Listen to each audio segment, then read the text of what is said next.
पूरा मत यूज करना। आज यीशु मसीह के नाम में मैं आपको अनॉइंट करता हूं इस बात के लिए। सुनो मेरी बात, अपने हाथों को उठा।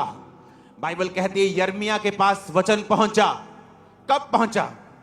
जब वो पहरे के आंगन में बंद था, जब वो बंधुआई में था, परमेश्वर का वचन उसके पास पहुंचा। मेरा बिलीव है आज जितने बंधुआई में हैं, खुदावंद का वचन आज आपके पास पहुंच रहा है कि आज आपके छुटकारे का दिन है। आमीन। ऊंचा तो ये बरकत आपकी है। अपने सिरों को, सब बीमार लोग अपनी टांगों को, अपने पेट को इस वचन को सुनते सुनते मसा करते जाना। दूसरी आयत में लिखा यहोवा जो पृथ्वी का रचने वाला है और उसको स्थिर करता है, उसका नाम यहोवा है। वह ये कहता है मुझसे प्रार्थना कर, मैं तेरी सुनकर तुझे बड़ी बड़ी और कठिन बातें बताऊंगा जिन्हें तू अभी नहीं समझता। क्या कहा परमेश्वर ने? किससे प्रार्थना कर? मैं क्या समझाऊंगा तुझे बड़ी बड़ी और कठिन बातें जिन्हें तू अभी नहीं समझता। एक बार एक सेवक प्रभु से लड़ पड़ा क्योंकि अभी उसकी सेवकाई में हीलिंग नहीं हो रही थी। तो कह रहा है प्रभु मेरी सेवकाई में हीलिंग क्यों नहीं हो रही? वो फलानी सेवकाई में कितनी हीलिंग होती। आप जानते हैं कि अब बंद कर दो मसा करना अपने आप को, सब सिर्फ देखो मेरी ओर। परमेश्वर इस धरती के ऊपर अपने आप कुछ नहीं करता, कुछ नहीं कर सकता नहीं कहा। क्या? वो आपको और मुझे इस्तेमाल करता है। तो जब वचन मिला कि मुझसे प्रार्थना कर, मैं तेरी सुनकर तुझे बड़ी बड़ी कठिन बातें बताऊंगा जिन्हें तू अभी नहीं समझता। कई बार आप परमेश्वर से क्वेश्चन करते हैं कि परमेश्वर ये ऐसा क्यों हुआ? अगर तू जीवित है तो ऐसा क्यों हुआ? अगर तू जीवित है तो वो बंदे का वो हस्बैंड क्यों मर गया? वो घर में वो ऐसा बच्चा क्यों मर गया? वो क्रिश्चियन थे, उनके साथ ऐसा क्यों? सो मेनी क्वेश्चंस हो सकते हैं आपके दिमाग में। आप प्रभु से क्वेश्चन करते हैं कि प्रभु ऐसा क्यों हुआ, वैसा क्यों हुआ। और कई बार जब वचन की नॉलेज आपको नहीं होती तो शैतान उस शक को स्टार्टिंग पॉइंट बनाकर आपको परमेश्वर से दूर लेके जाता है और आपको परमेश्वर की उपस्थिति से दूर, उसकी प्रेजेंस से आपको दूर कर देता है। परमेश्वर ने उस सेवक को समझाया कि अगर तू हीलिंग चाहता है तो तुझे अपना आप मुझे पूरी तरह से देना होगा, क्योंकि जो कोई बर्तन जितना समर्पित होगा मैं उस बर्तन को उतना ही इस्तेमाल कर सकता हूं। अगर मैं 40% अपना रख लिया और 60% समर्पित कर दिया तो परमेश्वर बोलेगा मैं तेरे 60% को यूज करूं। अगर तू अपना 20% मुझे देगा, मैं तेरे 20% को यूज करूंगा। ऐसे बहुत से सेवक हैं जो फुल टाइम सेवकाई में नहीं जाते, सारा हफ्ता काम करते हैं, सिर्फ संडे प्रीच करते हैं। जितना वो परमेश्वर को देंगे परमेश्वर उतना उनको इस्तेमाल करता है। तो परमेश्वर ने कहा ये मेरा कसूर नहीं है। अगर तेरी लाइफ से हीलिंग नहीं हो रही, तुझे मुझ में बढ़ना पड़ेगा और तुझे पूरी तरह से समर्पित होना पड़ेगा और तुझे उस तरह से चलना पड़ेगा जिस तरह से हीलिंग फिर होगी उसे समझ आए। क्योंकि वचन कहता है कि जब आपको शक हो और आपको बातें समझ ना आए तो परमेश्वर ने कहा तो मुझसे प्रार्थना कर, मैं तेरी सुन के तुझे बड़ी बड़ी और कठिन कठिन बातें समझाऊंगा जिन्हें तू अब भी नहीं समझता। हालेलुया। इसका मतलब विश्वासी की लाइफ में ऐसा समय आएगा जब उसके मन में क्वेश्चंस होंगे जिन्हें वो समझ नहीं पाएगा। उसकी जिंदगी की गुंजलें ऐसी होंगी जिसे वो समझ नहीं पाएगा। तो परमेश्वर ने कहा जब तेरी लाइफ में ऐसा समय आए तो बेस्ट दवाई ये है कि तू मुझसे क्या कर, प्रार्थना कर। मैं तेरी सुन के तुझे बड़ी बड़ी और कठिन बातें बताऊंगा जो तू अभी नहीं समझ सकता, लेकिन बाद में मैं तेरे कानों को खोलूंगा। जब शक आता है, जब सवाल आते हैं, चैलेंजिंग सिचुएशंस आती हैं, ऐसी परिस्थितियां आती हैं, आपके पास दो होते हैं चॉइस। या तो आप परमेश्वर से हट जाओ, आप डॉक्टर पे विश्वास करो, लोगों पे विश्वास करो, बाबाओं के पास जाओ, सब कुछ करके देखो, या तो आप परमेश्वर में अड़े रहो और खड़े रहो। आपके पास चॉइस हर एक व्यक्ति के पास आती है। वही निर्भर करेगा वो आपका चुनाव कि आप परमेश्वर में कितनी दूर तक जाएंगे। परमेश्वर आप पर कितना भरोसा रख सकता है, वो किस लेवल तक आपको बढ़ा सकता है, वही चुनाव आपका निर्धारित करेगा। उसने मुझे परखा है सालों साल, हीलिंग ना दे के भी, डिलीवर ना करके भी, बीमार रख के भी। क्या मैं उसमें खड़ा रहता हूं कि नहीं, कि भाग जाता हूं? क्या मेरी चंगाई मेरी परमेश्वर के प्रेम से भी बढ़ के है या नहीं? बाइबल कहती है अब्राहम स्थिर रहने वाले उस ऊपर वाले नगर की, स्वर्गीय यरूशलेम की बाट जोता था। इसलिए जब उसे ये मालूम हो गया था, जब दूतों ने कहा कि तेरी पत्नी के बच्चा होगा अगले साल, कहता छोड़ो जी, इस्माइल तेरी दृष्टि में बना रहे। यानी उसको यह विश्वास हो गया था कि अब मेरे बच्चा नहीं होगा, जो खुदा ने कहा था कि मैं तेरा निज वंश दूंगा और वो तेरे वंश को बढ़ाएगा। इसका मतलब अब्राहम को यह विश्वास हो गया कि अब मेरे बेबी नहीं होगा। तब भी वो परमेश्वर की आराधना नहीं छोड़ी, उसने परमेश्वर की प्रेजेंस नहीं छोड़ी, परमेश्वर की सेवा नहीं छोड़ी। इसलिए परमेश्वर उसको अपना मित्र कहता था। आज मैं गारंटी देता हूं, आज वीजे के लिए आया ना, एक वीजा रिजेक्ट, 2 वीजा, 3, जब 4 वीजे रिजेक्ट हो जाएंगे, परमेश्वर पर शक करने लगता हूं, क्योंकि उसका विश्वास उसकी ब्लेसिंग के ऊपर है।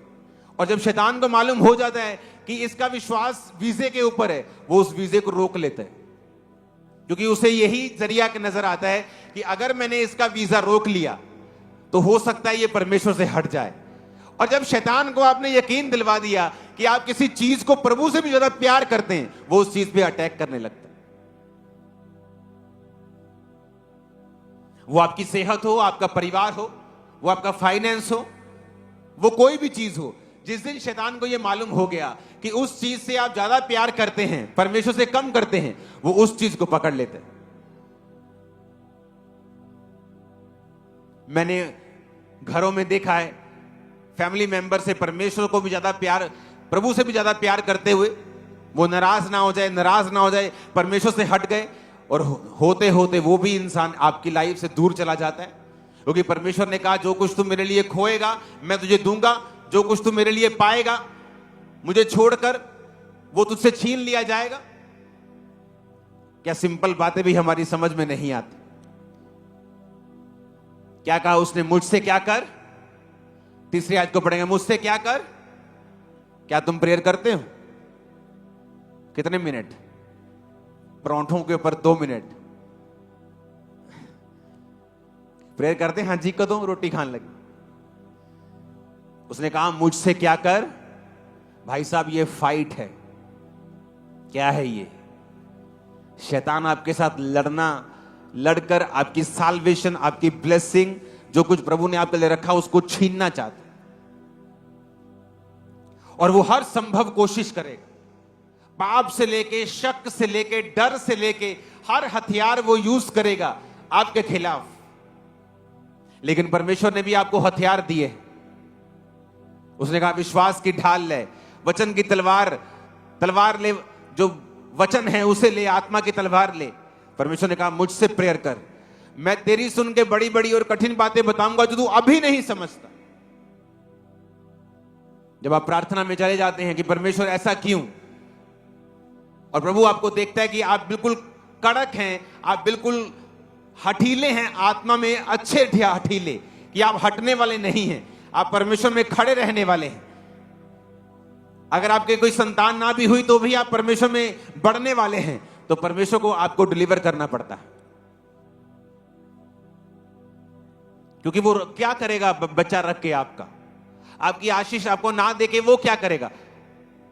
उसके पास तो खुला भंडार है। लेकिन बाइबल कहती परमेश्वर से हमें लेना नहीं आता। और परमेश्वर ने कहा मुझसे प्रार्थना कर, मैं तेरी सुन के बड़ी कठिन और बड़ी बड़ी बातें बताऊंगा जो तू अभी नहीं समझता। हालेलुया।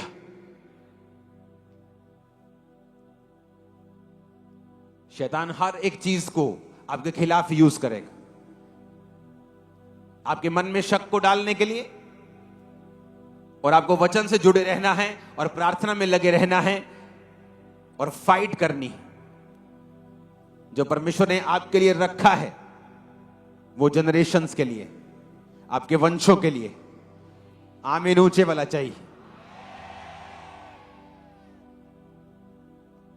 अपने हाथों को उठाकर आज एक अंगीकार जोर से करो। आज से मैं प्रार्थना करूंगा और बड़ी बड़ी कठिन बातें यहोवा से समझूंगा। ऊंची आवाज से मांगो सब जन।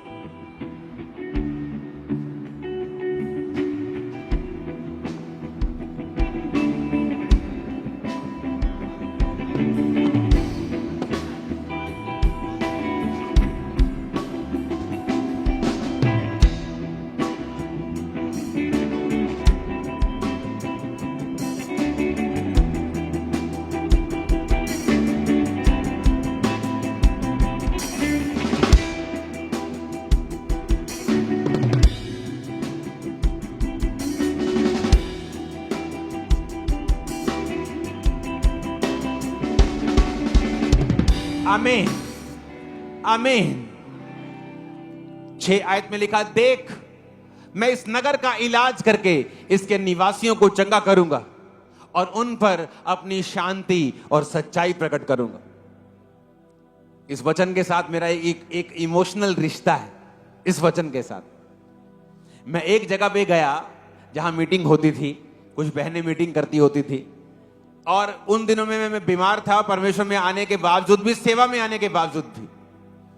और जब वो पता नहीं एक बड़ा दिन था या ईस्टर, कोई ऐसा बड़ा दिन था, बड़ी मीटिंग थी, और जब मैं वहां से जाने लगा, एक सिस्टर ने, आई थिंक 50-60 साल उनकी उम्र होगी तब, ये एक फोटो मुझे दी थी और उस फोटो के ऊपर ये वचन लिखा हुआ था। और उस पर लिखा हुआ था कि मैं इस नगर का इलाज करके इसके निवासियों को चंगा करूंगा और उन पर पूरी शांति और सच्चाई प्रकट करूंगा। जब वो फोटो मेरे हाथ में आई और उस फोटो के ऊपर लिखा हुआ था कि मैं इस नगर का इलाज करके इसके निवासियों को चंगा करूंगा, तो मुझे ऐसा लग रहा था कि आज प्रभु ने मुझसे बात की है वचन से। हालेलुया। और मुझे मालूम हो रहा था कि ये परमेश्वर मुझे यहां पे ये वचन को देने के लिए लेके आया है। और मुझे ऐसा लग रहा था कि ये एक सिंपल एक फ्रेम नहीं है, सिंपल कि फ्रेम पे वचन लिखा है। ये परमेश्वर ने आज रेमा वचन के द्वारा मुझसे बात की। क्योंकि जब आप परमेश्वर की ओर मुड़ते हैं, यिर्मयाह उन लोगों के बारे में बात कर रहा है जिनको परमेश्वर फिर से उनके अधर्म को क्षमा करके अपनी ओर लेके आएगा और वो तौबा करेंगे। तो परमेश्वर ने कहा, मैं इस नगर का इलाज करके इसके निवासियों को चंगा करूंगा। आज जो ऑयल आपके सिर पे आ चुका है, आपकी बॉडी को ये हील कर रहा है राइट नाउ। मैं एक सिस्टर को देख रहा हूं, आपको एक प्रेशर पड़ेगा अभी, वो ना तो टॉयलेट का होगा ना यूरिन का, ऐसा लगेगा जैसे जच्चा पीड़ा होती बच्चों की जन्मने की वैसी, और रसौलियां बाहर आएंगी राइट नाउ। मैं आपको हील होता हुआ देख रहा हूं अभी इन जीसस ने। यहोवा ने कहा, मैं इस नगर का इलाज करके इसके निवासियों को चंगा करूंगा। आज यीशु मसीह के नाम में आपके परिवार तक हील हो जाए जो बीमार है। कैंसर के रोगी आजाद हो आज इन जीसस ने। उसने कहा, मैं इस नगर का इलाज करके इसके निवासियों को चंगा करूंगा। मैं कमांड करता हूं हीलिंग को आपकी बॉडी के ऊपर, कमांड करता हूं हीलिंग को मेरे इंसेक्शन के ऊपर, व्हील चेयर के रोगियों के ऊपर, ब्लाइंड के, अंधों के, गूंगों के, बहरों के ऊपर। आमीन हो जाए, ऐसी शक्ति है। Hallelujah hallelujah.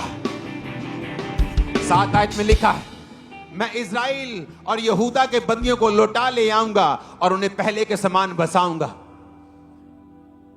जब एक व्यक्ति बंधुआई में बांध लिया जाता है, उसकी मर्जी खत्म हो जाती है। अपने ऑयल को उठा लो अपने दाहिने हाथ में।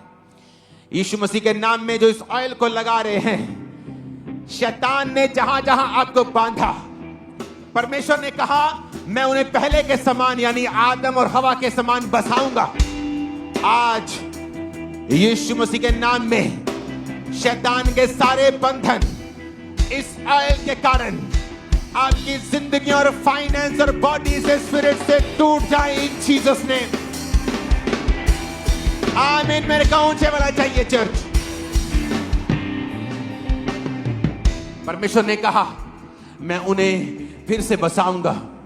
जब लोगों को बंधुआई में लेके जाया जाता था तो वो अपनी मर्जी नहीं कर पाते थे। जिस तरह से आज एक बीमार अपनी मर्जी से नहीं जा सकता, उसे दवाई खानी है, डॉक्टर की अपॉइंटमेंट है, ये करना है, वो नहीं कर सकता, मैं ये नहीं कर सकती, मैं ऐसा नहीं खा सकती, मैं वो नहीं कर सकती। यहोवा ने कहा, मैं इस नगर के निवासियों का इलाज करके इस नगर का इलाज है कि इसके निवासियों को चंगा करूंगा, फिर से पहले के समान उन्हें बसाऊंगा। यीशु मसीह के नाम में सब तरह की बीमारियां निकल आए, सब तरह की बंधुआइयां निकल आए, सब तरह की दुष्ट आत्माएं छोड़ के जाती रहे इन जीसस ने। उसने कहा मैं यहूदा और इजराइल के बंदियों को लौटा ले आऊंगा। जब लोग बंदी बना लिए जाते थे उनकी महिमा खत्म हो जाती थी। एक नौकर की कोई महिमा नहीं जब वो बंदी बना लिया जाता था। वो कोई जॉब नहीं थी, वो स्लेव था। वो स्लेव एक बंधुआ मजदूर जिसे बोलते हैं, वो भी यहूदियों को जो परमेश्वर की चुनी हुई कौम थी, लेकिन पाप के कारण बाइबल कहती बंधुआई में चली गई। पाप के कारण बाइबल कहती है उन्होंने वो किया जो उनको पसंद नहीं था। आज मैं यीशु मसीह नासरी के नाम में घोषणा करता हूं, जिस शैतान ने आपको बांधा है परमेश्वर आपको आजाद करते हैं आज से इन जीसस ने।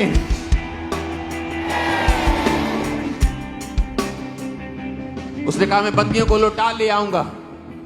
अपने हाथों को उठा के तौबा कर लो, यहोवा आज से मैं तेरी ओर मुड़ता हूं। यीशु मसीह को अपना उद्धार करता मानता हूं, गंदगी पाप को छोड़ता हूं, हर तरह के पाप को त्यागता हूं। मेरे जीवन में आ खुदा बाप, आज से मैं नशे को, व्यभिचार को, चोरियों को मैं त्याग देता हूं खुदाबंद। मुझे, मेरे परिवार को बंधुआई से लौटा ले आ। मैं यीशु के नाम में घोषणा करता हूं आप लौटा ले आएंगे यहोवा के द्वारा। आपकी सेहत लौटा ले आएगी यहोवा के द्वारा। आमीन। मेरे को ऊंचे वाला चाहिए चर्च। जब एक आदमी बंधुआई में चला जाता है वो अपनी मर्जी नहीं कर सकता, कहीं जा नहीं सकता, कहीं आ नहीं सकता, कुछ नहीं कर सकता। आज इस मसीह के कारण जो आपके सिरों के ऊपर आ रहा है, यहोवा के इस वचन के अनुसार हर एक बंधुआई आपकी जिंदगी से टूट जाए, चाहे वो बीमारी की हो, चाहे वो दुष्ट आत्माओं की हो, चाहे वो गरीबी की हो, चाहे वो मेंटल डिप्रेशन की हो, चाहे वो फेलियर की हो, निराशाओं की हो, फेल मैरिज की हो, डेथ स्पिरिट या एक्सीडेंट स्पिरिट के कारण हो। मैंने कहा आप लौटा ले आ रहे हैं परमेश्वर के द्वारा। जब लोग बंधुआई में जाते थे उनकी बेइज्जती होती थी, उनकी महिमा खत्म हो जाती थी। शैतान ने आपकी महिमा को खत्म करने की कोशिश की है। उसने आपके घरों में नशे देकर, बीमारियां देकर, कर्जे देकर आपके नाम को खराब करने की कोशिश की है। यहोवा कहता है अगर तुम मेरी ओर मुड़ आएगा तो मैं तुम्हें पहले के समान बसाऊंगा, तेरी महिमा वापिस आएगी। मैं कमांड करता हूं यीशु के नाम में आपकी महिमा वापिस आने के लिए, आपके घरों की महिमा वापिस आने के लिए, आपके घरों की महिमा वापिस आने के लिए, आपके घरों की महिमा वापिस आने के लिए। आमीन। ऊंचाई आशीष आपकी है। मैं कमांड करता हूं राइट नाउ, जो महिमा शैतान ने छीनी है, एक बीमार शरीर दिया है शंगाई को लेके, आज मैं घोषणा करता हूं यीशु मसीह नासरी के नाम में महिमा वापिस आ जाए। बीमारी आउट हो जाए right now in Jesus name. बीमारी आउट हो जाए इन जीसस नेम। बीमारी आउट हो जाए इन जीसस नेम। एक आदमी की महिमा उसके बिजनेस से जुड़ी होती है। कई घरों में छोटे बच्चे बड़े बच्चों से अधिक महिमा पाते हैं क्योंकि वो ज्यादा कामयाब होते हैं। जिसके पास ज्यादा पैसा होता है उसकी सुनी जाती है। परमेश्वर कहता है तेरी महिमा को शैतान ने छीना है, मैं तेरी महिमा वापिस करने जा रहा हूं। मैं तेरी महिमा को वापिस करने जा रहा हूं। मैं तुझे पहले के समान बसाऊंगा, तेरी महिमा को ऊंचा करूंगा। आमीन। ऊंचा चाहिए। मैं देख रहा हूं परमेश्वर ने आपको चंगा करना शुरू कर दिया है। मैं बहुत से बहनों को देख रहा हूं मैरिड, आपके कई बच्चों की शादी के योग्य हैं, किसी की हो चुकी है। आपको डिप्रेशन है, आप अन्य जाति परिवार से हैं, आपको डिप्रेशन का रोग है, आपको बहुत नेगेटिव ख्याल आते हैं, बहुत दुखी हैं आप, और आपने किसी से बात नहीं की ज्यादा, और मैं आपको हील होता हुआ देख रहा हूं। मोस्टली आपको ये आदत है मेकअप करने की, रेड लिपस्टिक आपका फेवरेट है, और मैं आपको देख रहा हूं राइट लाइट सूट में परमेश्वर का आत्मा आपको पागलपन की स्पिरिट से आजाद कर रहा है। मैं यहां परिवारों को देख रहा हूं, आपके ऊपर कर्ज है पागलपन का। आपके बच्चे, खासकर मर्द लोग, पागल हो जाते हैं। यीशु मसीह आपकी महिमा को वापस कर रहे हैं, वो आपको फिर से बचा रहे हैं। हर एक पागलपन का कर्ज आपकी लाइफ को छोड़ के जा रहे हैं इन जीसस ने।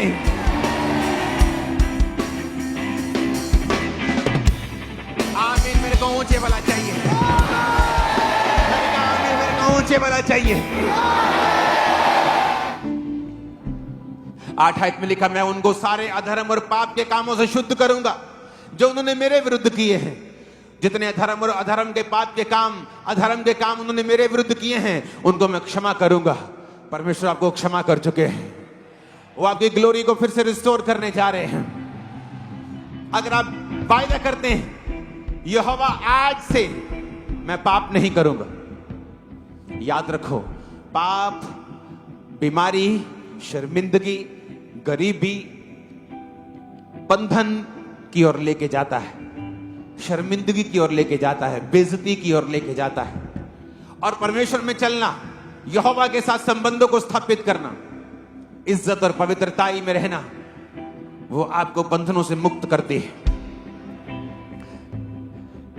9 आयत में लिखा, क्योंकि वो सब भलाई के काम सुनेंगे जो मैं उनके लिए करूंगा। अपने हाथों को उठा लो।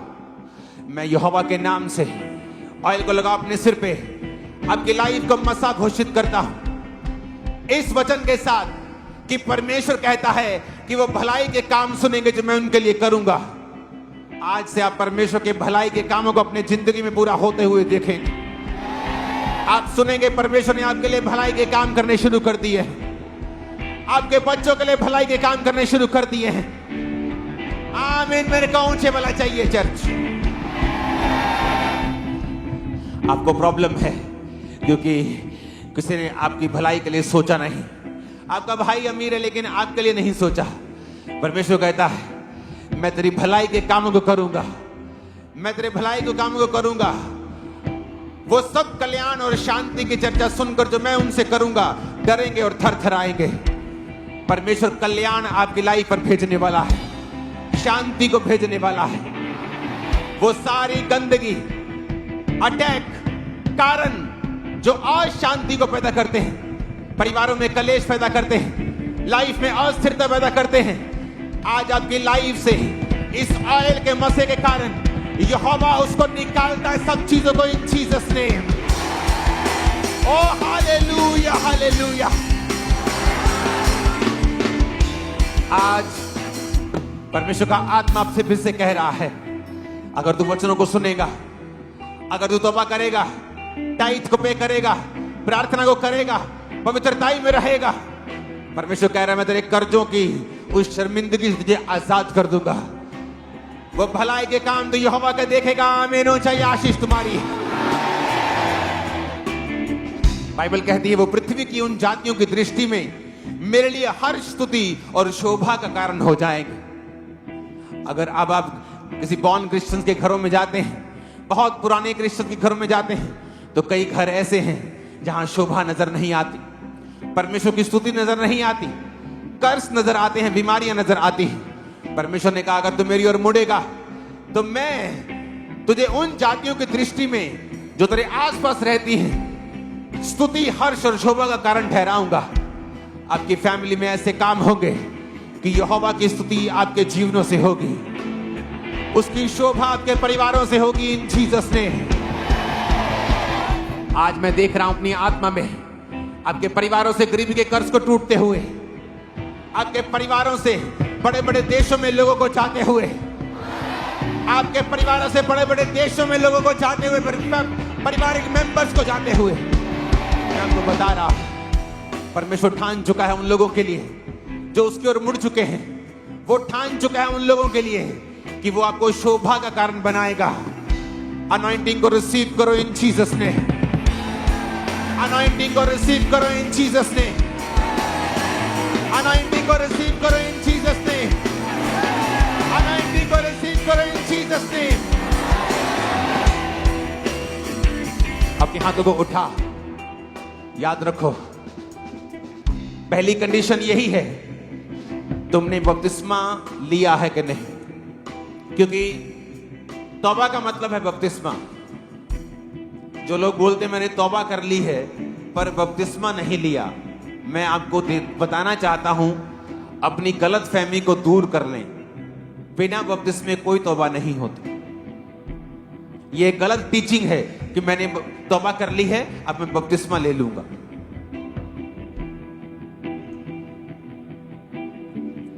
तौबा का मतलब है कि आप पूरी तरह से बपतिस्मा लेंगे और उसका पीछा करेंगे, जीसस क्राइस्ट के साथ चलें। अगर आपने तौबा कर ली है, मैं आपके परिवारों से गरीबी के कर्ज को बिखरते हुए देख रहा, टूटते हुए देख रहा। आपने तौबा कर ली है, मेरे साथ आज एक मन हो जा।